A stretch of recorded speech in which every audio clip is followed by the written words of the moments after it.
Y vamos a reconocer que nuestro Dios es tan grande y tan poderoso, hermanos, para visitarnos en medio de nuestras necesidades.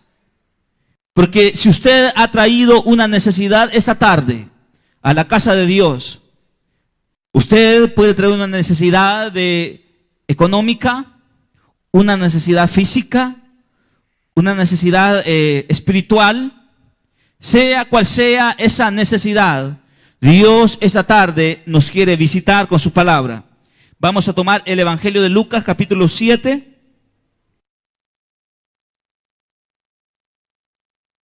Y vamos a iniciar, o vamos a leer el versículo 16.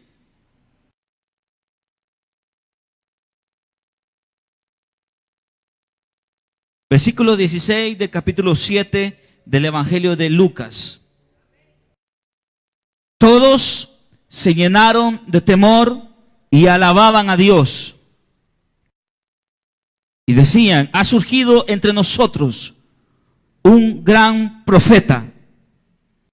Dios ha visitado, Dios ha venido en su ayuda, en ayuda de su pueblo. Leamos una vez más lo que ellos concluían al ver la mano poderosa de Dios obrando en favor o obrando a través de Jesús de Nazaret. Versículo 16, en su parte final. Ellos decían: Dios ha venido en ayuda de su pueblo. Padre, esta tarde queremos que tu palabra pueda resonar en nuestro corazón y podamos, Dios, entender que en medio de nuestras crisis, en medio de nuestras necesidades, en medio de nuestras dificultades, en medio de nuestros problemas, tú siempre vienes en ayuda de nosotros. Padre, que aquel que esta tarde viene a tu casa creyendo que no tiene ayuda de nadie, creyendo, Dios, que no hay nadie que vele por él, tu palabra pueda hacerle saber a través de tu Espíritu, Señor, que esa persona no está solo, sino que cuenta con tu favor y que tú has venido en ayuda de su pueblo. Padre, háblanos esta tarde, te lo pedimos, te lo rogamos, te lo imploramos, en el nombre poderoso de Cristo Jesús. Amén. Esta tarde muchos podemos venir a la casa de Dios sintiendo que nuestra vida, que nuestro corazón, que nuestras realidades son tan difíciles, tan complicadas, tan adversas a lo que nosotros quisiéramos, y poder sentir como que no hay como una alternativa o una salida al problema que estamos viviendo. Yo no sé, hermano, cuántos de ustedes esta tarde, esta tarde, viene a la casa de Dios sintiendo que sus necesidades económicas son tan grandes que no lo dejan a usted ni siquiera respirar de esa necesidad. Yo no sé cuántos de ustedes en esta semana han tenido un problema de salud complicado, difícil, y usted dice: esta tarde vengo reconociendo que vengo atravesando desde ya mucho tiempo una situación de salud complicada. Más si usted fue al médico durante la semana y recibió un resultado de un examen que nos hacía sentir como preocupados por lo que estábamos viviendo. ¿Cuántos pueden decir esta tarde: la situación que yo estoy viviendo en mi negocio, en mi trabajo, es difícil, es complicada? Pero quiero decir una cosa, hermanos. Esta tarde yo creo que en medio de la crisis que podemos vivir, Dios ha dispuesto visitar nuestra vida. En medio, yo no sé si usted me está escuchando, pero en medio de la situación económica que usted y yo podemos vivir, Dios ha decidido visitarnos. En medio de la situación espiritual que usted y yo podemos vivir, Dios ha decidido visitarnos. En medio de la situación física que usted y yo podemos vivir, Dios ha decidido visitarnos. ¿Sabe por qué? Porque Dios se ha propuesto visitarnos a través de Cristo Jesús. Y si hay algo que predicamos en esta iglesia, es que Cristo Jesús vive y reina por los siglos de los siglos. Y cuando predicamos esa realidad, cuando predicamos esa verdad, Él se hace presente en nuestra vida, en la historia de nuestra vida, y Él comienza a actuar en favor de nosotros.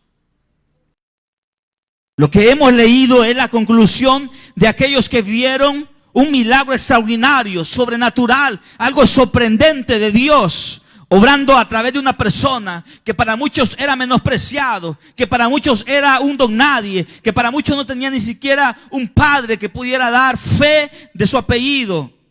Y esa persona era Jesús de Nazaret. Lo que hemos leído es la conclusión de hombres que reconocieron que Dios había hecho algo maravilloso en su vida. Y es que, hermanos, ¿cuántas veces nosotros llevamos una vida sintiendo que esa presencia y esa ayuda de Dios se ha alejado de nosotros? ¿Cuántas veces nosotros hemos vivido realidades que nos hacen sentir que esa ayuda o esa presencia de Dios nos ha abandonado? ¿Cuántas veces nosotros vivimos alimentándonos del pasado, pero este presente sentimos que no hay una salida, una alternativa, o no hay una solución al problema que estamos viviendo? Sentimos que estamos estancados, sentimos que estamos ahí a la deriva. Pero yo creo, hermanos, esta tarde poder reconocer a través de esa palabra que Dios ha tomado una iniciativa divina de acercarse a nosotros. Y cuando Él se acerca al ser humano, no es en primer lugar, quiero decirle que no es en primer lugar para castigarlo. No es en primer lugar para pegarle con el cincho como pudiera hacer cualquier padre. Es para tener un tiempo de bondad y de compasión sobre esa persona.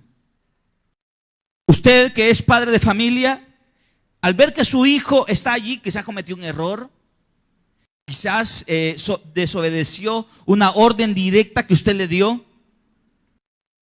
Muchos en ese momento quisiéramos agarrar un cincho y pegarle su par de cinchazos para que aprenda ese bicho, ¿va? Y esa es la primera reacción que nosotros sentimos o que nosotros deseamos en el momento de cólera. Pero ¿qué tal si ese hijo viene y ustedes miran las lágrimas sinceras, las lágrimas de un corazón que está afligido, agobiado, de un corazón que siente que se ha equivocado? ¿Cuál es nuestra reacción? ¿Sería siempre seguir teniendo esa actitud de tomar el cincho y corregirlo? ¿O será que esas lágrimas nos conmueven y nos llenan y nos tocan y nos llevan a tener un tiempo de perdón hacia esa persona, hacia ese hijo? Yo creo que esto es así con Dios. Porque este milagro que las personas reconocen y terminan y llevan a una conclusión, y la conclusión es: Dios ha venido en ayuda de su pueblo. Y lo primero, hermanos, que tenemos que reconocer es que Dios ha venido en ayuda de nuestra vida. Dios ha venido en ayuda de nosotros. ¿Por qué usted está aquí esta tarde, pues? Está aquí porque ha venido a buscar la ayuda de Dios, ¿o no es así? Yo creo que estamos aquí, en primer lugar, no porque tuviéramos nada que hacer. ¿Cuántos de ustedes desearían estar descansando esta tarde en su casa? Porque ha sido una semana complicada, difícil, cansada de trabajo. Quisieran estar en su casa, en medio de los problemas, en medio de las necesidades.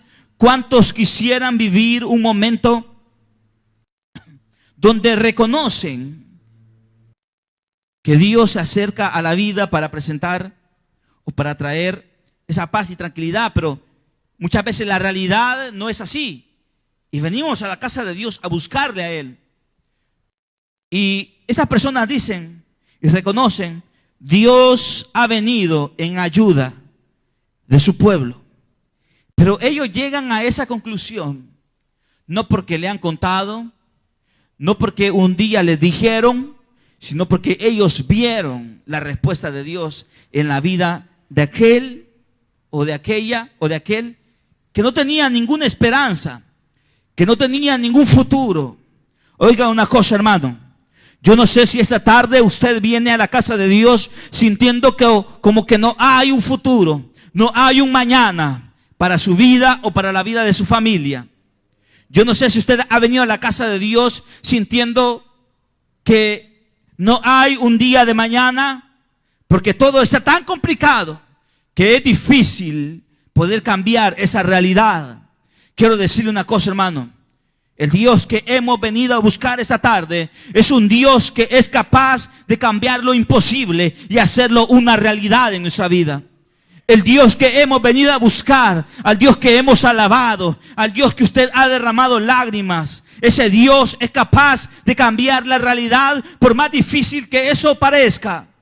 Yo no sé cuál es su realidad, que es complicada. Yo no sé si su realidad es el problema en su casa. Yo no sé si la realidad es un problema económico. Yo no sé cuál es esa realidad, pero quiero decirle que este Dios es tan grande y tan poderoso de poder cambiar la realidad que nosotros vivimos o atravesamos. Ese Dios es tan grande que tiene compasión de nosotros. Al final de este relato, las personas llegan a la conclusión que Dios les ha ayudado, que Dios ha visitado, ha venido en ayuda de su pueblo. Oye, hermano, muchas veces nosotros buscamos ayudas humanas a nuestros problemas. Tenemos una dificultad económica y lo primero que hacemos es ir a buscar a nuestro familiar. Generalmente las personas que viven en Estados Unidos. Y le decimos a esas personas, mire, fíjese que estoy viviendo, tengo tal problema y bla, bla, bla. ¿Y cree que no me puede ayudar? Fíjese que necesito $100. Buscamos ayudas humanas, salidas humanas, alternativas humanas. Pero el Evangelio nos enseña que en vez de buscar una ayuda humana, es de reconocer que ese Dios de la gracia, de la misericordia, ese Dios lleno de amor, ha visitado nuestra vida para ayudarnos. Usted no necesita en primer lugar la ayuda del ser humano para salir de ese problema. Usted no necesita en primer lugar la ayuda del ser humano que se meta la mano al bolsillo y pueda sacar $100, $50 según su necesidad y se lo pueda prestar. Lo que usted necesita es la ayuda divina, la ayuda gloriosa. ¿Sabe por qué? Porque ese Dios es un Dios capaz de darle lo que usted necesita hoy y darle mucho más de lo que usted necesita. Ese Dios es capaz. Y sabe una cosa, hermanos. ¿Sabe una cosa? Y se lo quiero decir con toda sinceridad. Usted busca la ayuda humana y esa ayuda humana siempre buscará brindarle su ayuda esperando recibir algo a cambio. Siempre. Nadie le va a hacer un favor en esta vida a no ser que ese corazón sea movido por Dios, porque Dios mueve los corazones. Pero nadie va a mover una mano en favor de usted sin esperar nada a cambio. Si usted es mujer y busca la ayuda de un hombre, ese hombre va a ayudarle esperando recibir algo de usted. Y usted se imagina lo que ese hombre espera. Si usted es hombre y busca la ayuda de una mujer, no, ahí no va, pero si usted busca la ayuda de un ser humano, usted busca la ayuda del ser humano, esa persona siempre buscará recibir una recompensa sobre el favor que le está brindando. Pero este Dios no es así. ¿Sabe por qué?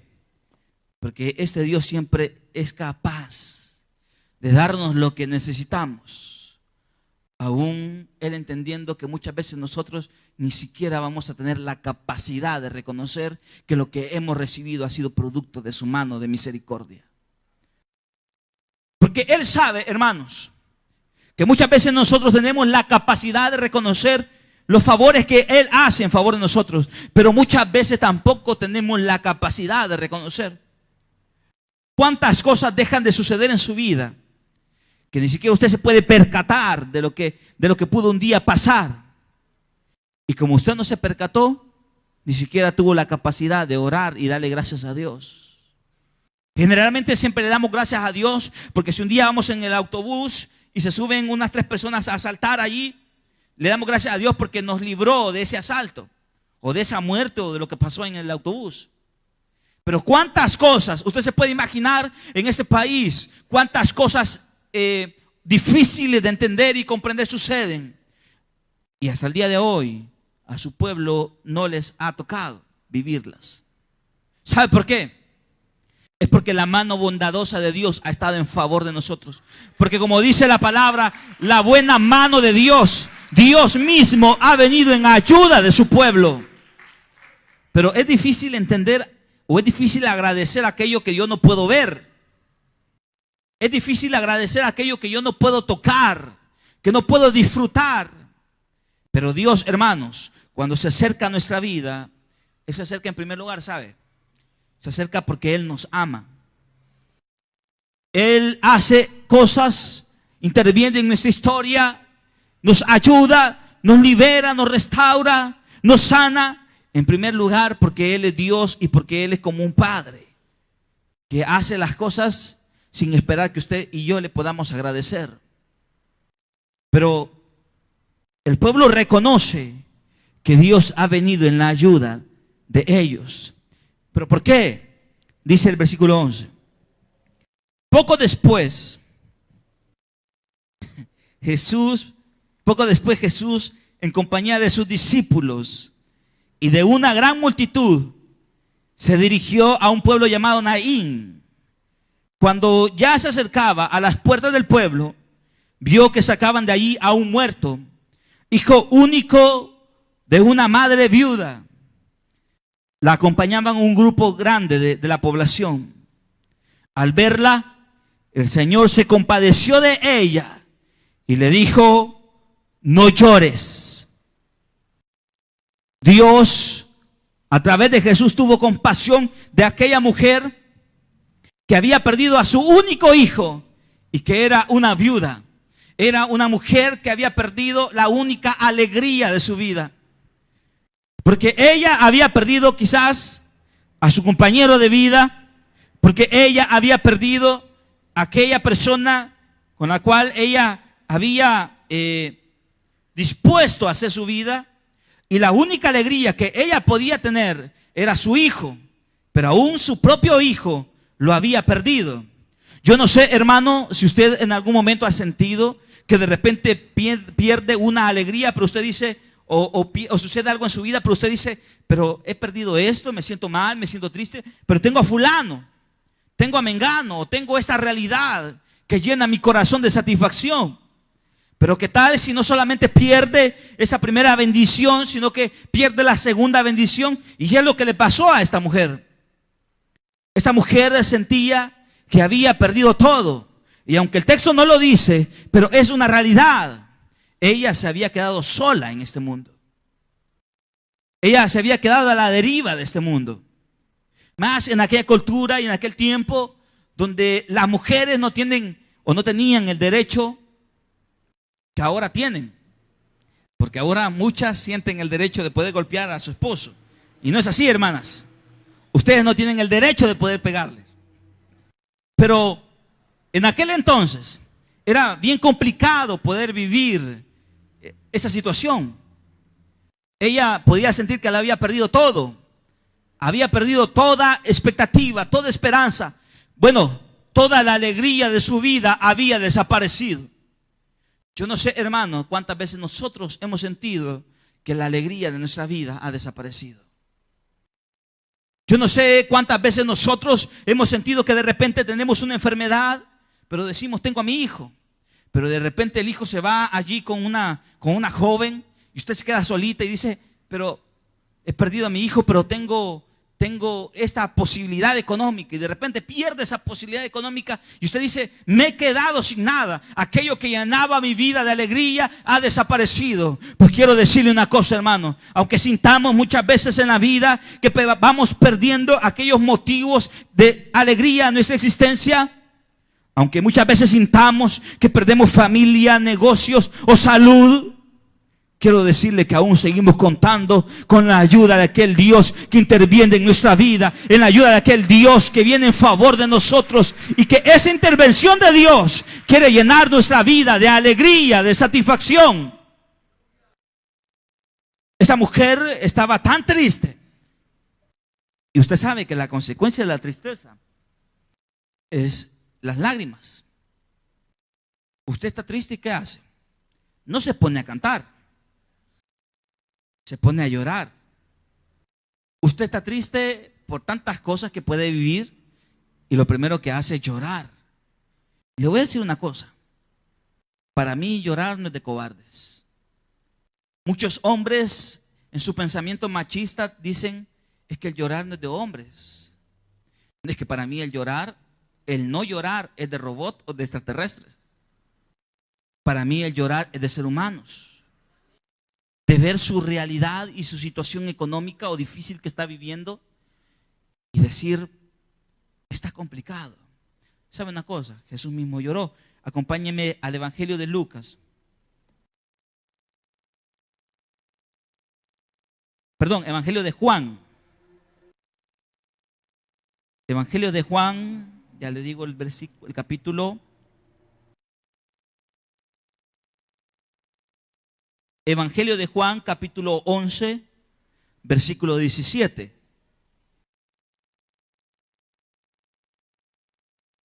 Dice el versículo 17 del capítulo 11 del Evangelio de Juan. A su llegada, Jesús se encontró con que Lázaro llevaba ya 4 días en el sepulcro. Betania estaba cerca de Jerusalén, como a 3 kilómetros de distancia. Y muchos judíos habían ido a casa de Marta y María a darles el pésame por la muerte de su hermano. Cuando Marta supo que Jesús había llegado, fue a su encuentro, pero María se quedó en su casa. Señor, le dijo Marta a Jesús, si hubieras estado aquí, mi hermano no habría muerto, pero yo sé que aún ahora Dios te dará todo lo que le pidas. Tu hermano resucitará, le dijo Jesús. Yo sé que resucitará en el día final, respondió Marta. Jesús le dijo, yo soy la resurrección y la vida. El que cree en mí, vivirá aunque muera. Y todo el que vive y cree en mí, no morirá jamás. ¿Crees esto? Señor, yo creo que tú eres el Cristo, el Hijo de Dios, el que había de venir al mundo. Dicho esto, Marta regresó a casa y llamando a su hermana María le dijo en privado, el maestro está aquí y te llama. Cuando María oyó esto, se levantó rápidamente y se fue a su encuentro. Jesús aún no había entrado al pueblo, sino que todavía estaba en el lugar donde Marta se había encontrado con él. Los judíos que habían estado con María en la casa, dándole el pésame, al ver que se habían levantado y que habían salido de prisa, la siguieron pensando que iba al sepulcro a llorar. Cuando María llegó a donde estaba Jesús, lo vio, se arrojó a sus pies y le dijo, Señor, si hubieras estado aquí, mi hermano no habría muerto.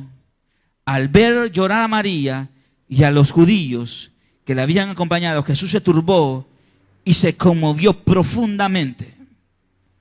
¿Dónde lo han puesto?, preguntó. Ven a verlo, Señor, respondió. Jesús lloró. Miren cuánto lo quería, dijeron los judíos. Pero algunos de ellos comentaban, este que les abrió los ojos al ciego, ¿no podría haber impedido que Lázaro muriera? Yo creo una cosa, hermanos, que nosotros podemos derramar lágrimas delante de personas o de las situaciones que vivimos y con sus lágrimas delante de esas personas o de esas situaciones, usted no va a cambiar esa realidad que hoy está viviendo. Pero cuando usted tiene la capacidad de ir delante de aquel Jesús que se presenta a su vida y derrama sus lágrimas, ¿sabe una cosa? Jesús también derrama lágrimas. Y esas lágrimas de Jesús siempre lo llevarán a Él a mover su mano poderosa en favor de nosotros. Es que nosotros podemos decidir si lloramos por llorar o lloramos delante de aquel que debemos de llorar. Usted y yo podemos decidir si yo estoy lamentándome por lo que perdí, por lo que tuve y hoy no lo tengo, lamentándome por ese negocio, por ese trabajo, por esa familia, por la salud, por ese novio, por esa novia, por ese esposo o por esa esposa. Hoy usted puede estar lamentándose y llorando. Y puede llorar y llorar y llorar y vaciarse por sí misma, por dentro o por dentro usted, hermano. Y le voy a decir una cosa. Si usted no tiene la capacidad de llorar delante del Rey de Reyes y Señor de Señores, usted se va a secar por dentro. Y puede llorar todo lo que quiera llorar. Pero cuando usted viene delante de Dios y le dice a Dios: Dios, yo creo que tú tienes la capacidad de devolverme lo que he perdido. Dios, tú tienes la capacidad de devolverme mi salud. Dios, tú tienes la capacidad de devolverme esa situación o esa abundancia o esa prosperidad económica. Aún aquello que es imposible para usted, imposible para mí, Dios aparece y le dice, versículo 25, yo soy la resurrección y la vida. El que cree en mí vivirá. Y aunque muera, y todo el que vive y cree en mí, no morirá jamás. Aquello que es imposible para nosotros, Dios aparece y nos dice: es imposible para ti, pero para mí no es imposible. Pero tenemos que entender una cosa, hermanos, que llorar no nos hace menos o más. Llorar es de ser humanos. Ahora, la situación es saber frente a quién vamos a llorar. El problema es saber frente a quién tenemos que ponernos y derramar nuestras lágrimas para que Él haga algo en favor de nosotros. Oiga una cosa, el ser humano jamás, por más que usted derrame sus lágrimas delante de Él, el ser humano jamás va a poder cambiar la realidad que usted vive. Pero Dios sí. Ahí estaban los judíos. Cuando vieron que salieron las hermanas zumbadas, disparadas de la casa, del lugar, dijeron: estas van a ir a llorar a la tumba. Vamos a darle el pésame. Y las intenciones de ellos eran darle el pésame. Jesús, cuando se acerca, no se acerca para darte el pésame, ¿sabe? Jesús, cuando se acerca a nuestra vida, no se acerca para decirte: mira, qué fregada estás. Mira qué amolada estás. Mira, pobrecita, no tienes nada que comer. Mira, pobrecita o pobrecito, la enfermedad que estás viviendo. Cuando Dios se acerca a nuestra vida, no se acerca para darnos el pésame. Se acerca para levantar al muerto. Cuando Dios se acerca a nuestra vida, iglesia, no es para hacernos sentir que somos los más miserables por la situación que estamos viviendo. Cuando Él se acerca a nuestra vida, es para hacernos sentir que aunque esté muerto, ese vivirá. Cuando Él se acerca a nuestra vida, es para hacernos sentir que aún las situaciones o las realidades más complicadas que podemos vivir, Él tiene la última palabra. Él nos acerca para darnos el pésame. Él se acerca para levantar al muerto. Él nos acerca para darte una palmadita en la espalda, como yo o mis hermanos pueden hacer con tu problema. Él se acerca para decirte: si crees, aún lo más imposible se hará realidad en tu vida. Él le dijo a estas mujeres: ¿no te he dicho ya que si crees mirarás la gloria de Dios? Cuando Dios se acerca a nuestra vida, no es para lamentarse sobre el problema que estamos viviendo. Cuando Él se acerca a nuestra vida, es para decirnos o darnos una palabra que pueda inspirar nuestro corazón a creer que Él tiene una salida a ese problema. Pero tenemos que creer. Tenemos que creer. Y Jesús lloró. Pero las lágrimas de Jesús los llevó a Jesús a hacer algo en favor. Y dice, versículo 38, conmovido una vez más, Jesús se acercó al sepulcro. Era una cueva cuya entrada estaba tapada con una piedra. Jesús dijo: quiten la piedra.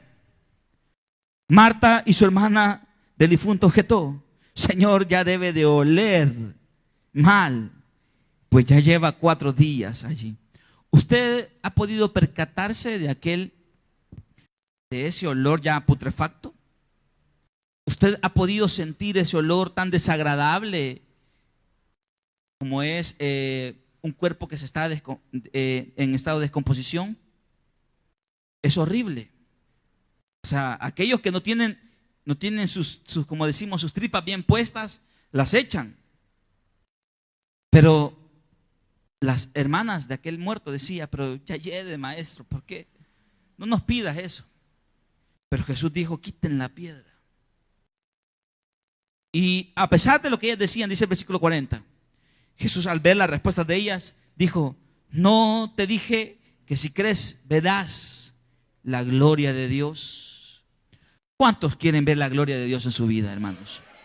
Yo creo que todos los que estamos aquí queremos ver la gloria de Dios en nuestra vida. Todos. Pero para esto dice el pasaje que tenemos que creer. ¿Y creer en qué? Versículo 41. Entonces quitaron la piedra. Jesús, alzando la vista, dijo: Padre, te doy gracias porque me has escuchado. Ya sabía yo que siempre me escuchas.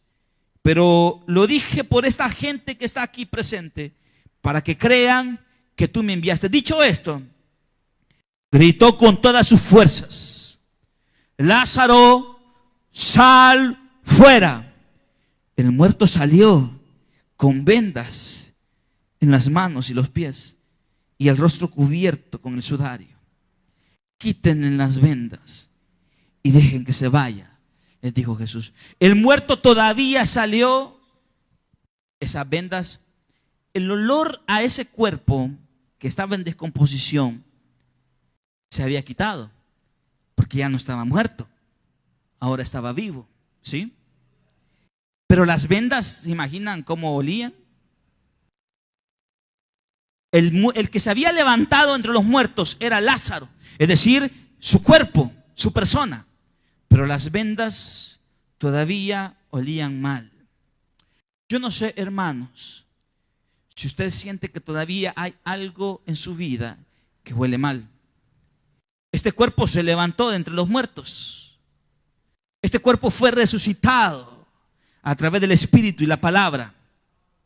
Aunque literalmente hay unos cuerpos que hieden mal, y báñense, hermanitos. Pero tal vez espiritualmente algunos sienten que todavía hay parte, hay vestimenta o hay algo que huele mal. Quiero decirte una cosa, hermano: no te preocupes, porque Dios levanta a los muertos aún con todo y las vendas que huelen de una manera fea. Dios levantó al cuerpo de Lázaro y le dijo: quítale las vendas aunque huelan mal, porque él ya no necesita esas vendas. Nosotros ya no necesitamos, hermanos, eso que un día fue parte de nuestro pasado, porque Él nos ha hecho una nueva creación. Porque las cosas viejas han pasado, dice la Biblia, y Dios las hace nuevas todas las cosas. ¿Sabe qué tenemos que hacer? Quitarnos las vendas. Esas vendas que huelen aún mal. Quitárnoslas. Porque Dios, hermanos, está haciendo cosas grandes. Y volvamos allá para cerrar. Al Evangelio de Lucas, capítulo 7, versículo 13. Jesús se acerca y le dice: al verla, el Señor se compadeció de ella. ¿Cuántos han venido a buscar la compasión de Dios a su vida? Buscar la compasión de Dios, oiga esto, buscar la compasión de Dios es reconocer que más que buscar la compasión, merecemos un castigo. Buscar la compasión es reconocer, en primer lugar, que hay algo de nuestra vida que no está bien, pero que necesitamos el favor de Dios. Nadie va a buscar compasión si primero no reconoce que necesita la compasión. Las personas que buscan compasión o piden perdón son aquellos que reconocen que han hecho algo que va en contra de esa persona. ¿O no es así? Cuando usted busca la compasión de Dios, primero usted reconoce que hay algo de su vida que no está bien. Pero a esa persona, en este caso a ese Dios, a nuestro Dios, tiene la capacidad y el poder para perdonarnos aún en medio de nuestras flaquezas. Y dice el versículo 14. Entonces se acercó y tocó el féretro. Los que lo llevaban, se detuvieron y Jesús dijo: joven, te ordeno que te levantes. El muerto se incorporó y comenzó a hablar. Jesús se lo entregó a su madre y todos se llenaron de temor y alababan a Dios y decían: ha surgido entre nosotros un gran profeta. Dios ha venido en nuestra ayuda. Así que la noticia la noticia acerca de Jesús se divulgó por toda Judea y por todas las regiones vecinas. Al ver aquella mujer que lloraba por su hijo que había muerto y que había perdido toda la alegría de su vida, Jesús tuvo compasión. Jesús tocó ese lugar donde reposaba ese cuerpo, aun cuando su propia ley, su costumbre, sus tradiciones les prohibían tocar algo que había tenido contacto con un cadáver. Jesús se acercó y les tocó. Es que Jesús siempre se acerca a nosotros, aun cuando toda la lógica humana dice que Él no se puede acercar a nuestra vida. La lógica humana dice: fulano, mengano, no tiene perdón de Dios. Pero Dios se acerca desafiando toda lógica humana. ¿Saben una cosa, hermanos? Porque Él tiene compasión. Y la compasión es producto, o en el caso de este pasaje que hemos leído, la compasión de Jesús es producto de una mujer que lloraba por todo lo que había perdido, porque tenía la capacidad de humillarse delante de ese Dios. Esta noche, yo creo que Dios sigue teniendo compasión de nosotros en este tiempo. Lo que tenemos que hacer es tener la actitud que tuvo aquella mujer, de ir delante de Jesús y decirle a Jesús: Jesús, ten compasión de mí. Jesús, ayúdame. ¿Cuántas veces nosotros hemos derramado lágrimas frente a personas o situaciones que nunca van a cambiar lo que estamos viviendo? Pero hoy, ¿qué le parece, hermano, si usted y yo derramamos lágrimas delante de aquel que sí tiene el poder para cambiar esta situación que vivimos? Amén. Póngase de pie entonces.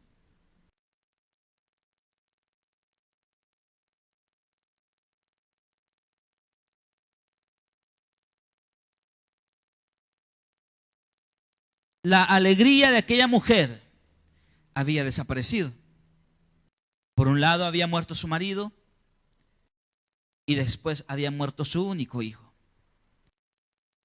¿Qué alegría podía haber en el corazón de aquella persona? Ninguna. Todo había desaparecido. Yo no sé si usted siente que toda alegría de su vida ha desaparecido. Aún los más jovencitos saben. A veces los jóvenes sienten que la alegría de